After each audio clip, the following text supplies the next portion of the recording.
نبی علیہ الصلوۃ والسلام فرمای په دنیا کې کوم ساکښونکی دی دا به ټول یو اړخ کېږي. وایي کله چې قیامت برپاس د سور شپېلې ووهل سي الله تبارک وتعالی دې موږ هغه وختونه رسوي دا د فتنو وخت. اللهم اذا اردت بقوم فتنة فتوفني غیر مفتون. دا الله رسول دا دعا کړې دا به ته یې کوي. ای الله کوم وخت چې د یو قوم ته د فتنې او د عذاب اراده وکړل د هغه فتنې او د عذاب نه وړاندې مخکې یې ور ما مړ کړه ما په ما باندې ټول انسانان په دې سور په شپېلې باندې ختم سو. الله ته معلوم وي الله جل جلاله اسرائیل علیه السلام ته وایي څوک پاته دی؟ الله ډېر په قهر دی. هغه یا الله ټول ولاړه یوازې ستا د عرش فرشتې اته فرشتې دي چې ستا عرش یې پورته کړی دی. ډېر جلیل القدر غټ فرشتې دي. څلور مقدسې فرشتې جبرائیل میکائیل اسرافیل او زه دا پاک دی. الله وایي جبرائیل میکائیل اسرافیل ته مړه یا الله دا مړه کړې. هغه وایي ته مخلوق کې زما په مشوره باندې کار کوه ما ته مه وایه مړه هغه مړه. بیا الله وایي څوک پاته دي؟ اسرائیل اسلام ورته وایي یا الله یوازې ستا اته فرشتې هغه فرشتې ستا مقدس عرش یې پورته کړي دي دا پاته دي او زه پاته یم. الله وایي هغه فرشتو ته حکم وکړي چې مړه. اسرائیل ورته وایي یا الله دوی مړه کېږي. الله وایي ته مخلوق یې زما په حکم کار مه لره مړه دا مړه. الله وایي څوک پاته دي؟ وایي الله یوازې زه پاته یم په ټول عالم کې. الله جل جلاله حکم وکړي ته مړه ټول مړه خاموشي ټول انسانان چپه پراته ټول انسانان مړه پراته. الله ته قهر ورسي الله ته غضب واسي.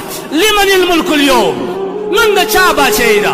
وفرعون ته خو به باچهي رازدې چا باچهي ده؟ وظالمه ته خو په ظلم نازدې و د یتیم سره ظلم کول والا ته خو په خپل واک نازېدلې ته خو په خپل سلطنت نازېدلې ته خو په ځواني نازېدلې ته په مال نازېدلې ته په حکومت او سلطنۍ نازېدلې. لمن الملك اليوم د چا باچهي ده؟ په قهر کې به الله راسي. بیا به وایي لمن الملك اليوم د چا باچهي ده نن؟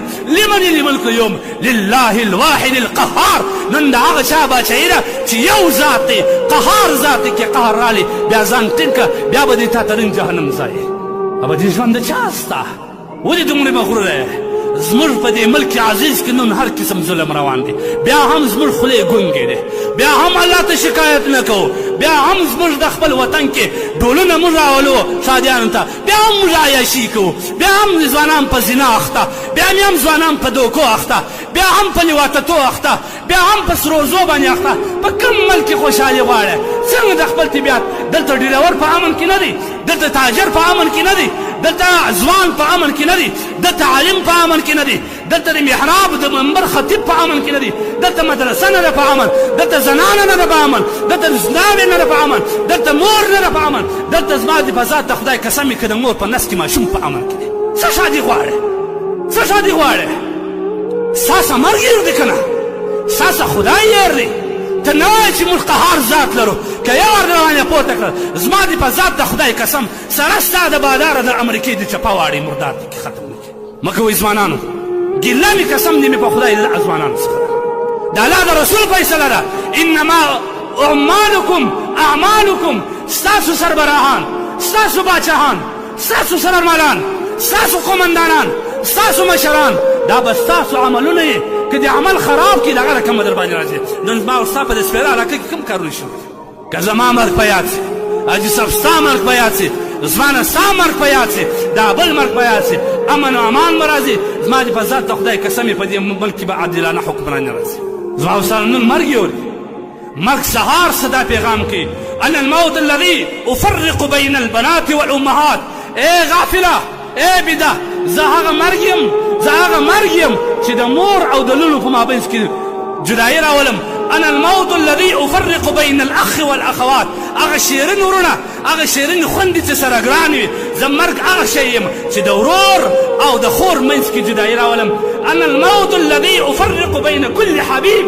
زه هغه مرګ یم چې د هر دوست د پلار او د مور د زوی او د مور د مور او د لور د لور او د پلار منځ کې جدایي راولم. غرور مه کوه. انا الموت الذي افرق بين الزوج والزوجه. زه هغه مرګ یم چې هغه ښایسته زنانه هغه ستا حلاله منکوحه ښځه چې ته ورباندې مین یې دا پر تا باندې مین وه ستا او د دې منځ کې جدایي راولم. انا الموت الذي اخرب الديار. زه هغه مرګ یم چې تا په لکو خرچې پر کولې، تا په عربو پیسې په مصرفولې، تا ځان لره بګیولې و پلاټونه جوړول. اخرب الديار، زه دې دا ټول شان خرابوم. انا الموت الذي اعمر القبور، زه مرګ هغه مرګ یم چې په ما باندې قبرونه آباد دي، قبرونه زبردسته قبرونه زیاتوم. وادرككم في بروج مشيده، او په تا پسې روان یم، په تا پسې ګرځم، هر ځای که رالې موټي ته، هر ځای کې مې بنګل ته رالې، ولو که په سختو برجو کې ناست یې، لا دې زما په ذات ته خدای قسم یې که راسه ولاړ سې، هلته به درځم. امریکا دې نه ولیدل، لندن و جاپان و هغه کسان چې په اقتصاد کې د ټول لوړ رسېدلي دي، په ساینس پوهه کې د ټول لوړ رسېدلي دي، د دغه بې عقلانو د دغه ړند سترګو په سترګو دې خدای تباه و برباد ړانده وکاڼه کړي. ویل زه افغانستان د دې ځای نه وینم، هر څه کولی. نن د کورونا د وایرس په وجه باندې یو کوچنی وایرس دی 40,000 وارې غټ شوی دی، د یوې غوماشې برابر دی. ونیسه دفاع وکړه، په میلیونو کسان یې له منځه یوړه، دفاع وکړه. په ملک نازېدې، په دولت نازېدې، په ساینس او ټکنالوژي نازېدې، په طیاره او په دوربین نازېدې، په رقم شانو باندې نازېدې. راړه اوس وکړه علاج د دې. څه سوله ستا علاج؟